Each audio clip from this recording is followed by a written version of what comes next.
Hi అండి, welcome to జియోస్ రుచులు. ఎలా ఉన్నారు? అందరూ బాగున్నారా? నేను కూడా చాలా బాగున్నానండి.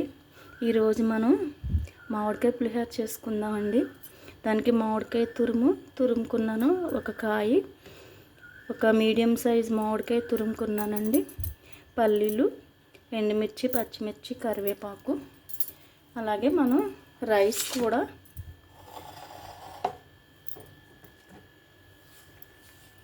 వండుకుని పెట్టేసుకున్నానండి.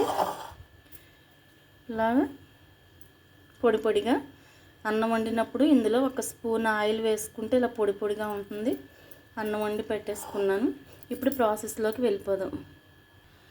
కళాయి పెట్టాను. ఒక 3 స్పూన్ల ఆయిల్ వేసానండి. దీనిలో పల్లీలు వేస్తున్నాను.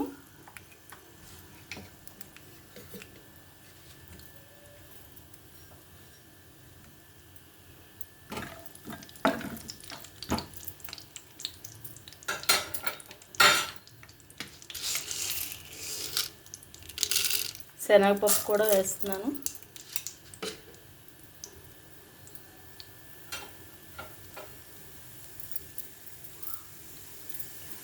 జీడిపప్పు కూడా వేసుకోవచ్చండి, మీకు ఇంట్రెస్ట్ ఉంటే వేసుకోండి. నేను వేయట్లేదు.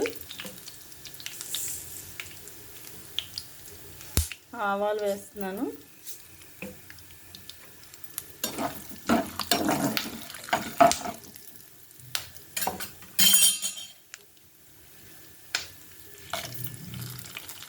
ఒక 4 ఎండుమిరపకాయలు ముక్కలుగా కోసుకుని వేసుకుంటున్నాను.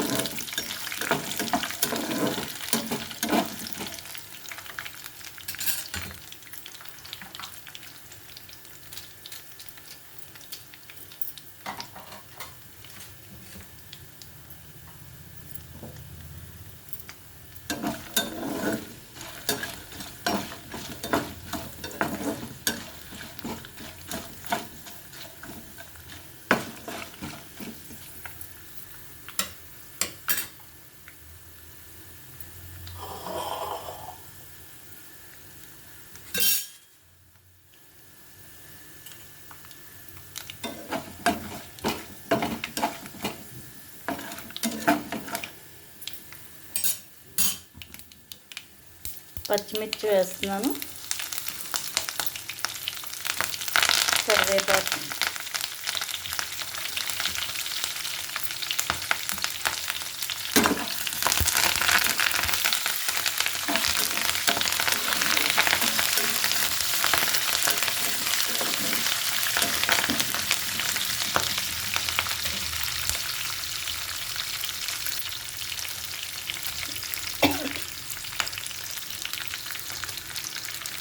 ఇంగువ వేస్తున్నానండి.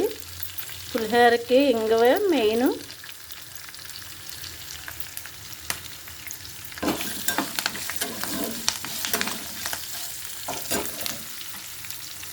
అలాగే మెంతిపిండి అండి, చాలా బాగుంటుంది మెంతిపిండి వేసి చేసుకుంటే.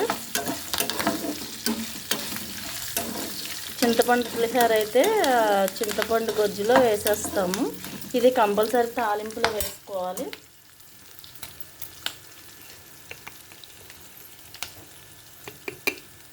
పసుపు వేస్తున్నాను.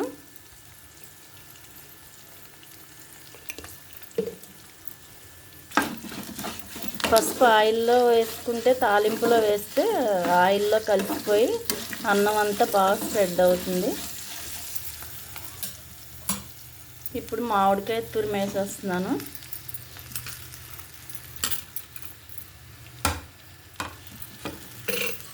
మామిడికాయ తురుము ఎక్కువ వేగక్కర్లేదండి.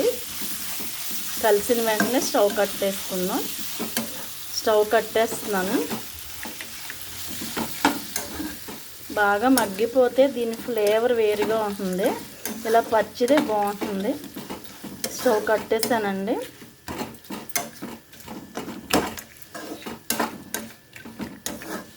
మనం డైరెక్ట్ అన్నంలో కూడా మామిడి తురుము, పచ్చి తురుము కలిపేసుకుంటే కూడా చాలా బాగుంటుంది.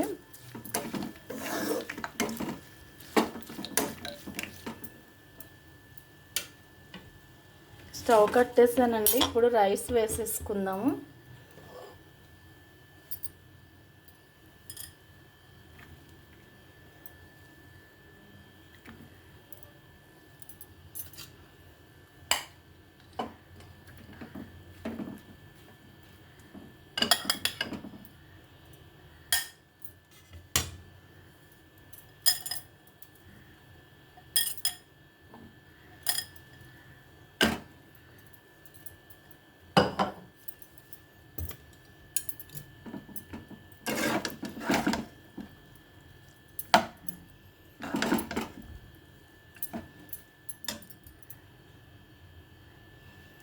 సాల్ట్ వేసేస్తున్నాను.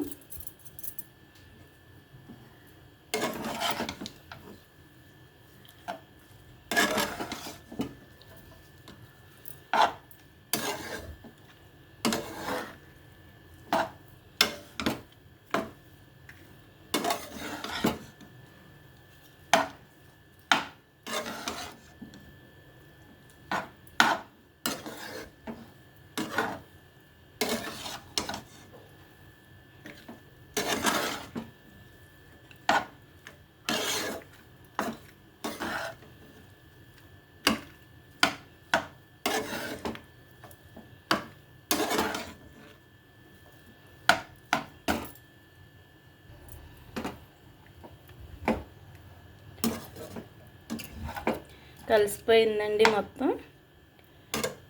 ఇప్పుడు సర్వింగ్ బౌల్లోకి తీసేసుకుందాం. ఒకసారి సాల్ట్ చూసుకోండి సర్వింగ్ బౌల్లోకి తీసుకునే ముందు. ఒకవేళ సరిపోకపోతే వేసుకోవచ్చు. ఇప్పుడు మామిడికాయ పులిహోర రెడీ అండి. బాగా పుల్లని మామిడికాయ తీసుకోవాలి. అలాగే ఇంగువ, మెంతిపిండి ఆ రెండు కూడా కంపల్సరీ వేసుకోవాలి.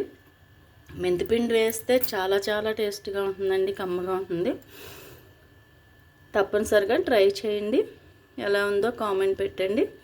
అలాగే వీడియో నచ్చితే లైక్ చేయండి, షేర్ చేయండి, సబ్స్క్రైబ్ చేసి నన్ను సపోర్ట్ చేయండి. Thank you.